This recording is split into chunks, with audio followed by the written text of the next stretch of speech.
Bonsoir à tous, ravi de vous retrouver sur Monaco Info pour une nouvelle édition qui sera grandement consacrée à la fête nationale monégasque. Nous reviendrons bien évidemment sur les temps forts de ce 19 novembre, de la messe d'Action de Grâce en la cathédrale de Monaco au défilé militaire sur la place du Palais Princier. Nous recueillerons également le témoignage du commandant supérieur de la force publique, le colonel Tony Varro, sur cette fête nationale qui s'inscrivait dans la commémoration du centenaire de la disparition du prince Albert Ier. Puis nous vous ferons vivre cette fête nationale de l'intérieur. Côté coulisses, comment la population a célébré cette fête du prince? La réponse dans quelques instants. Dans le cadre des festivités, 200 drones ont offert un show spectaculaire dans le ciel de la principauté. Nous y étions. Dans ce journal également, nous ferons le point sur la COP27 à Sharm el-Sheikh. La conférence se terminait officiellement hier, mais les discussions entre pays se sont poursuivies aujourd'hui. Nous ferons le point avec le ministre des Relations extérieures et de la coopération, Isabelle Béraud-Amadei. Et puis l'AS Monaco Basket renoue avec la victoire. Elle a dominé hier en Euroleague Baskonia dans la douleur. Nous vous en dirons plus dans ce JT. Vous avez pu la suivre en direct sur notre antenne et nos réseaux sociaux. La fête nationale est l'occasion pour les Monégasques et résidents de célébrer son identité et ses traditions. La population était au rendez-vous ce samedi pour assister aux festivités. Quels sont les temps forts à retenir de ce 19 novembre? Élément de réponse avec Sandrine Nègre. Premier temps fort de cette fête nationale au cœur de la cathédrale, la messe solennelle d'Action de Grâce en présence de leurs Altesses Sérénissimes, le prince Albert II et la princesse Charlène ainsi que de la famille princière.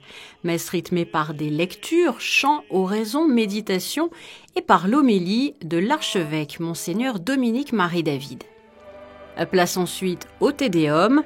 Au sein de la cathédrale, les membres du diocèse, mais aussi la maîtrise, les petits chanteurs, le ténor Hervé Lamy, à la direction Pierre Debat et au grand orgue Olivier Vernet. Instant toujours très émouvant, la prière pour son Altesse Sérénissime, le prince Albert II. Second lieu essentiel pour la fête nationale, la cour d'honneur du Palais Princier, sous le regard notamment du prince héréditaire Jacques et de la princesse Gabriella.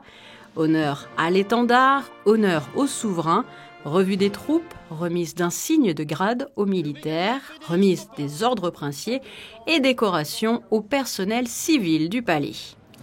Enfin, sur la place du palais, une unité de la Marine nationale française et une unité de l'Armada Spagnola, présente afin d'évoquer le passé militaire du prince Albert Ier, selon le souhait du prince Albert II.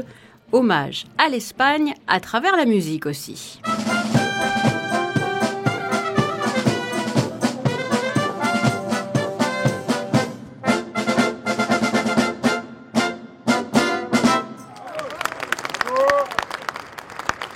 La présence du prince Albert II sur la place revêt un caractère exceptionnel.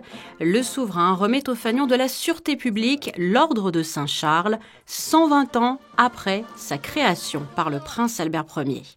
Sûreté publique toujours qui dévoile lors du défilé les nouveaux véhicules de couleur noire sérigraphiés en rouge et blanc. Les deux fanions, celui du prince explorateur et celui du prince Albert II, sont réunis.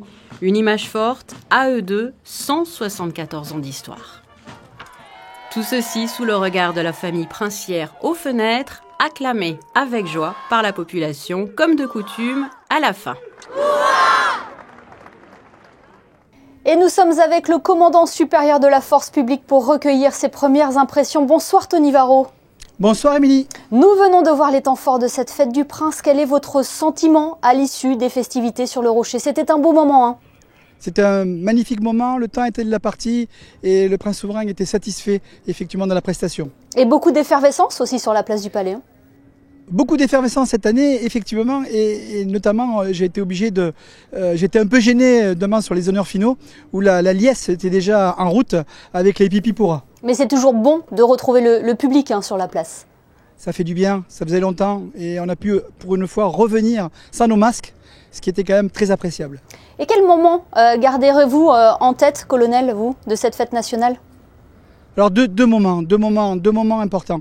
Le premier, c'est d'avoir pu faire la commémoration du prince Albert Ier, donc sa disparition il y a depuis 100 ans, notamment sur sa participation dans deux unités. Il a appris, on va dire, dans l'Armada Española, c'est-à-dire la marine espagnole, et après il a mis en œuvre, notamment dans la marine nationale française. D'où la présence des invités cette année pour le défilé militaire. Hein. Exactement. C'était effectivement le souhait du prince souverain. On a pu le réaliser et nous étions très heureux de pouvoir avoir à nos côtés pour cette fête nationale ces deux belles unités. Et fier aussi de vos hommes aujourd'hui ? Très fier d'être à leur tête. C'est une équipe qui est très exigeante mais qui a su s'adapter, puisque cette année c'était quand même pas comme d'habitude, et c'est jamais comme d'habitude puisque chaque fête nationale reste, je dirais, unique en soi et chacun a mis du sien, et la réussite elle tient principalement à la participation, à l'engagement de chacun. Oui, c'est un moment important puisque c'est l'occasion de les mettre à l'honneur. Hein. Exactement, c'est effectivement les mettre à l'honneur. Et un deuxième temps fort, je voudrais revenir dessus parce que il est important, c'est les 120 ans de la direction de la santé publique qui ont permis au prince souverain d'être parmi nous, donc, et qui a permis, je dirais, qui a décoré le fanion de cette prestigieuse unité qui est la santé publique de ces 120 ans, créée par le prince Albert Ier aussi en 1902, il ne faut pas l'oublier, ce qui a permis d'avoir un moment fort aussi dans cette fête nationale. C'est difficile de gérer tout cela. On prépare cette fête nationale bien en amont. Hein. Oh oui, on commence dès début novembre par notamment des répétitions d'ensemble, puisque je dirais l'ordre serré est enseigné et maintenu, je dirais, dans les deux unités, donc chez les carabiniers en particulier, un peu moins chez les sabres-pompiers, mais ils ont mis du cœur à l'ouvrage. Et c'était un peu compliqué, notamment cette année, puisqu'on avait deux unités étrangères. Alors la marine nationale française, on a les mêmes codes. L'Armada Española, elle, a ses codes à elle. Et il a fallu caler tout ça, notamment lors de la dernière répétition hier. Pour être à l'unisson, c'est beaucoup d'émotions aussi le jour J, un peu de pression ou pas du tout, colonel ? Si je vous dis qu'il n'y en avait pas, vous ne me croirez pas. Il faut la gérer, tout simplement. C'est des moments importants où effectivement c'est le rendez-vous du prince avec, je dirais, l'ensemble de les nationaux et, je dirais, les résidents. Et c'est le seul moment que l'on a pour montrer aussi notre savoir-faire, notre rigueur et je dirais notre capacité à pouvoir s'adapter et à réaliser des cérémonies de cette ampleur. Vous avez rappelé les symboles de cette fête nationale. Elle était particulière aussi pour une personne, puisque c'était la première de Martial Piet qui a pris la succession de Gilles Convertini à la tête du corps des carabiniers du Prince. Hein. Effectivement, le commandant Piet, qui est donc été promu par le prince souverain au grade de lieutenant-colonel, c'était sa première prestation. Il s'est très bien débrouillé. Bien, merci beaucoup, Tony Varro, de nous avoir partagé votre sentiment et votre témoignage sur cette fête nationale 2022. Merci Émilie, bonsoir. La fête nationale est un moment très important aux yeux des Monégasques, mais pas que. Nombreux étaient venus de très loin ce matin pour assister aux festivités. Julia Vial et Hugo Comaza ont vécu ce 19 novembre auprès des curieux et des fidèles de la première heure, tout en mettant en valeur les traditions culinaires. Regardez. Nous sommes arrivés aux aurores ce matin pour être au premier rang de la fête nationale, mais nous n'étions pas les seuls.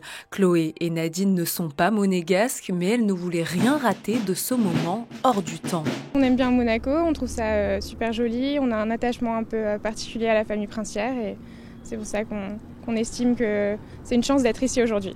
La magie de l'instant se partage à plusieurs. De son côté, José Hernando arrive tout droit de Barcelone et il a ramené dans ses valises ses parents pour qu'ils découvrent tout le charme de la principauté en ce jour particulier. J'ai invité mes parents pour venir pour fêter ce jour-là. Ça fait 1 an et demi que je travaille ici, donc du coup j'ai déjà connu l'année dernière comment ils se font pour ces jours les Monégasques. Donc ça m'a plu de voir ça l'année dernière et du coup je les ai invités et comme ça ils peuvent aussi faire partie de cette journée si spéciale pour les Monégasques. Et pendant ce temps, sur le marché de la Condamine, les commerçants ne chôment pas et se préparent justement à accueillir tout le public venu rendre hommage à la famille princière. Un stockfish géant est en train de mijoter. La recette de stockfish, c'est l'huile nouvelle, de l'ail et de persil. et de poivrons. Et évidemment, le morue, les pommes de terre et les olives. Monique est évidemment venue déguster cet appétissant stockfish, mais elle était surtout présente pour faire honneur à la famille princière si chère à son cœur.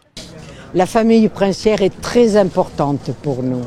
Nous l'aimons beaucoup, surtout nos deux petits héritiers, le petit garçon, la petite fille. Ah là là, on est heureux de les avoir. Vous l'aurez compris, cette fête nationale est une fête de cœur et de partage.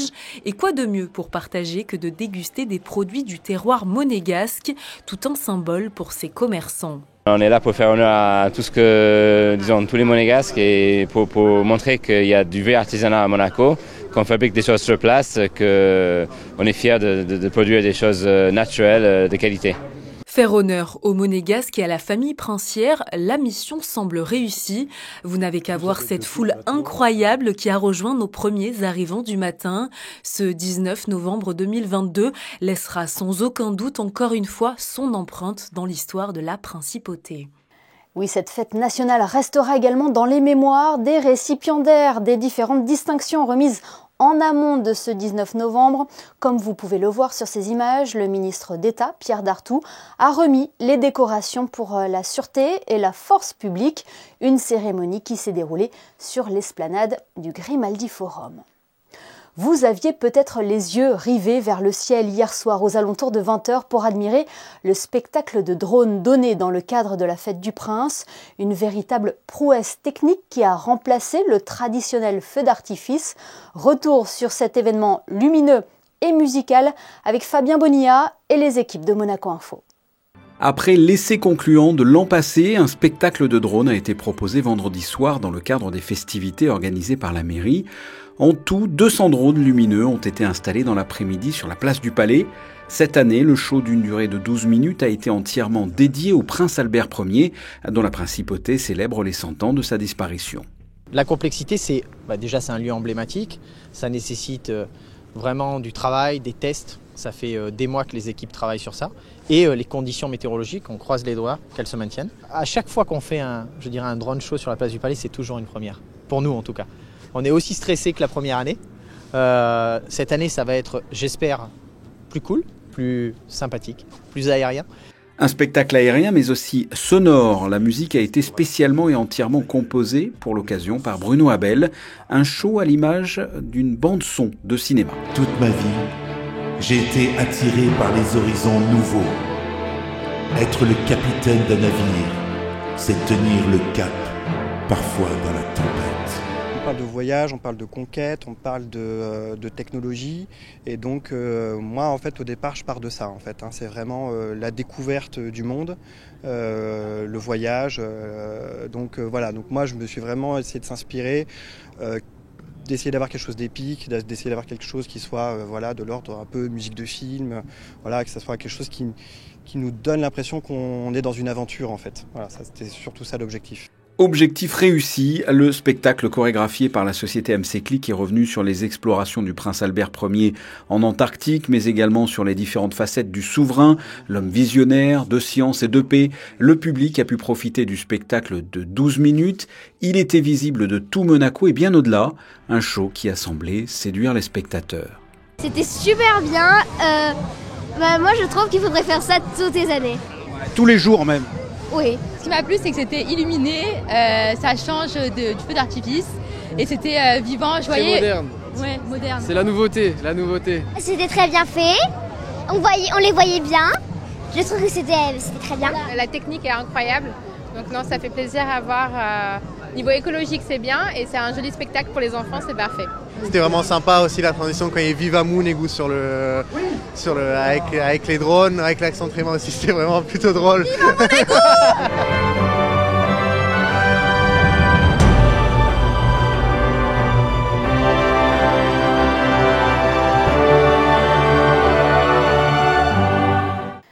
Cette fête nationale est l'occasion de réunir la population autour de la famille princière. Elle est également l'opportunité de réunir l'ensemble du corps consulaire et diplomatiques en principauté, celles et ceux qui représentent Monaco à l'international. Une réception et un dîner ont eu lieu hier au Yacht Club de Monaco en présence du prince Albert II et de la princesse Charlène.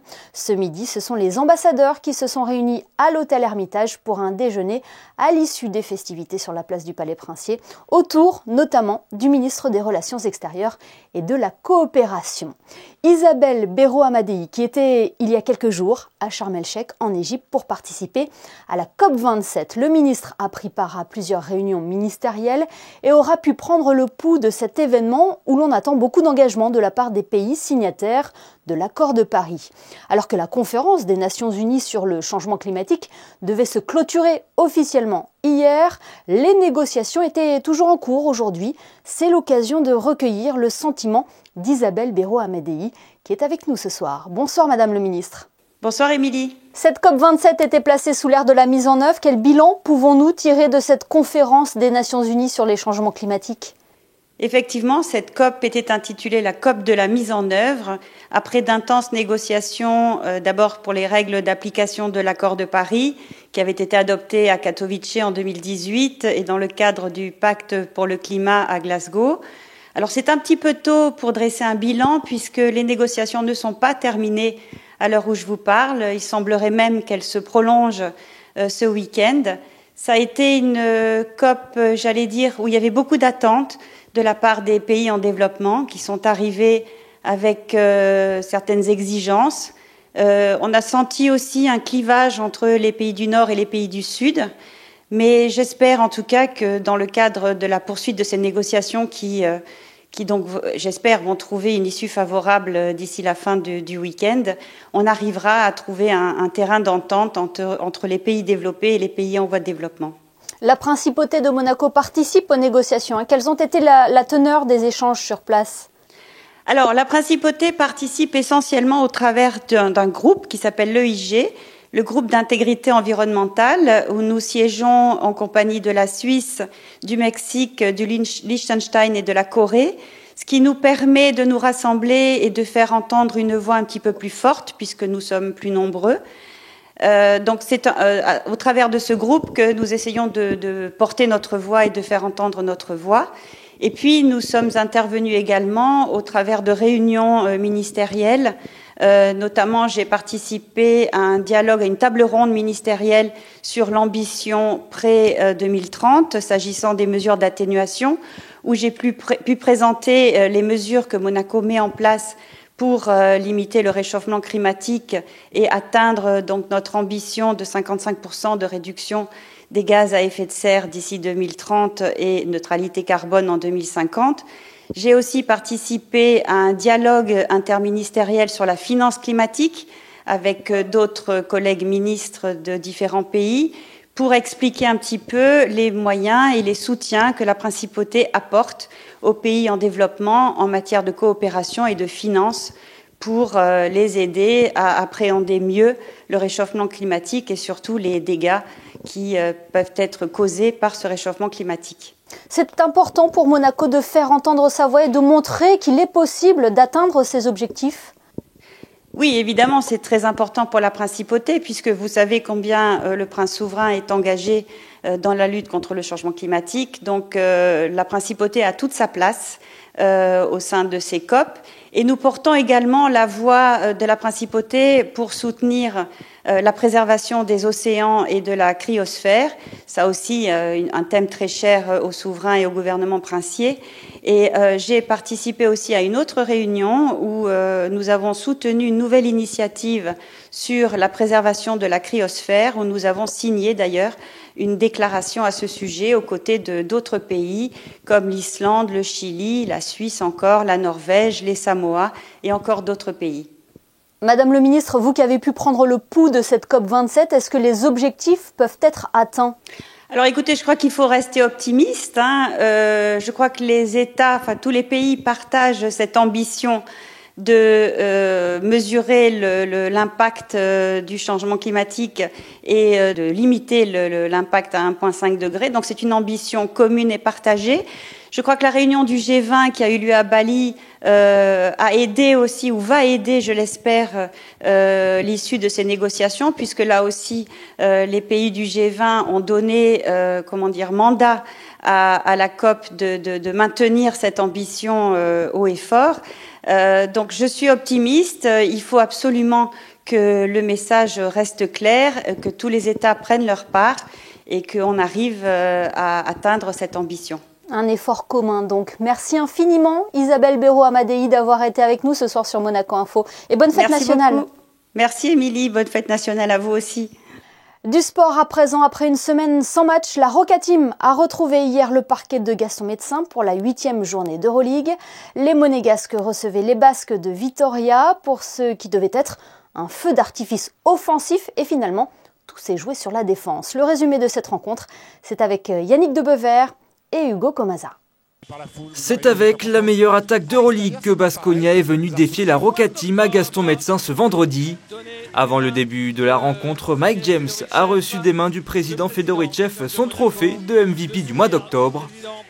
Le match débute comme prévu avec beaucoup de possessions et de points marqués. Le collectif basque met à mal la défense de Monaco qui ne parvient pas à s'adapter et encaisse 24 points dans ce premier quart. Dans le deuxième quart, la Roca Team hausse le ton défensivement et communique bien mieux pour causer des problèmes à Baskonia. Pour répondre à un Pierre Henry magnifiquement inspiré sur cette rencontre, il fallait un détonateur monégasque. Ce vendredi, il s'appelait Yacouba Ouattara. Avec toute son envie, le Français inscrit 7 points en 1 minute pour convertir un 11-0 de la Roca Team et faire exulter Gaston Médecin. 48-45 à la mi-temps, le match est plus qu'indécis et Monaco manque de maîtrise. Le troisième quart sera un naufrage offensif pour les Roca Boys. Incapables d'inscrire le moindre point pendant 5 minutes, les joueurs du Rocher voient Baskonia prendre les commandes de ce match. Heureusement, l'état d'esprit monégasque est irréprochable, la défense est solide et les joueurs ne lâchent rien devant leur public pour rester dans les talons de Vitoria. Le dernier quart est un thriller. Monaco cadenasse Baskonia pour recoller petit à petit. Un leader offensif se détache. Eli Okobo, auteur de 22 points. Avec ses 2 paniers consécutifs, la Roca Team reprend l'avantage et ne va plus jamais le lâcher. Okobo et Lloyd se chargent de convertir les lancers francs de fin de rencontre pour sécuriser une victoire dans la douleur 79-74. After some sloppy, start, second half, we did, let's say, better ball movement, better choosing the guys who we want to attack, and in the end, we deserve, 100% to win. On veut protéger notre terrain, on veut pas perdre ici, et on bosse dur, et tout le monde a apporté quelque chose, que ce soit défensivement. On a vu l'interception d'Alpha quand ils sont en contre-attaque en 2 contre 1, et c'est ce genre d'actions qui nous font gagner les matchs, donc voilà, un vrai combat. Avec cette victoire, Monaco s'accroche à la 2e place d'Euroleague, ex-aequo avec l'Olympiakos. Prochaine rencontre ce dimanche à 17h avec la réception de Limoges en championnat de France. Et lors de cette rencontre d'Euroleague, les spectateurs de Gaston Médecin ont pu apprécier un show unique à Monaco. Les Barjots Dunkers ont livré un spectacle de haute voltige entre les quarts-temps et à la mi-temps, avec des dunks de folie. Yannick Debever n'en a évidemment pas raté une miette.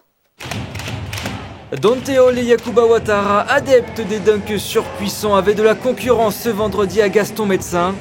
Les Barjots Dunkers sont venus avec une idée en tête, leur voler la vedette. C'est une équipe professionnelle de basket acrobatique qui fait le show partout dans le monde. Je pense que c'est vachement calqué sur l'esprit du basket, c'est-à-dire performance mais également spectacle. Nous on aime beaucoup performer, à chaque fois qu'on met un dunk, on fait beaucoup de célébrations et on essaye vraiment à chaque fois d'emporter la foule avec nous. Le parquet, le panier c'est super, c'est propre, c'est neuf, donc j'espère que le public sera là pour nous encourager et qu'on va pouvoir les régaler en retour. Et le public s'est évidemment régalé de ce show unique. C'est la première fois qu'un tel spectacle était organisé lors d'un match de la Roca Team à Gaston Médecin. Et vu l'engouement, Il se pourrait bien que les barges Dunker reviennent en principauté pour de nouveau exploser les paniers. On reste dans le sport avec le dernier Grand Prix de Formule 1 de la saison. Charles Leclerc a signé le 3e temps des qualifs du Grand Prix d'Abu Dhabi. Il partira derrière les 2 pilotes Red Bull, Sergio Pérez et Max Verstappen. Et puis il y aura un monégasque au championnat du monde Ironman en Finlande en août 2023. Sonny Folkeri a réalisé une très belle performance lors de l'Ironman d'Égypte en signant un chrono de 4 heures 42 minutes et 12 secondes et en décrochant donc son billet pour les championnats du monde. Il s'agira de sa 3e participation après l'Afrique du Sud en 2018 et Nice en 2019. Jetons un coup d'œil à présent sur vos prévisions météo. Bonsoir Yannick de Bever, quelle est la tendance pour la journée de demain Yannick? Bonsoir Émilie, bonsoir à tous. La météo de ce dimanche sera semblable à celle du jour, à savoir un ciel habillé de nuages avec un soleil bien présent qui sera là pour chauffer la principauté même si les températures sont en baisse. Il fera 8 degrés au petit matin et 15 degrés seulement au meilleur de la journée. Ce dimanche 20 novembre, nous célébrons les Edmonds. Merci Yannick et merci à vous de votre fidélité et d'avoir suivi en direct à nos côtés la fête nationale monégasque. On referme ce journal comme nous l'avions débuté avec la fête du Prince et une sélection des meilleurs clichés des photographes de la direction de la communication. Excellente soirée à tous, bonne fête nationale et à demain 20h pour le best-of de la semaine.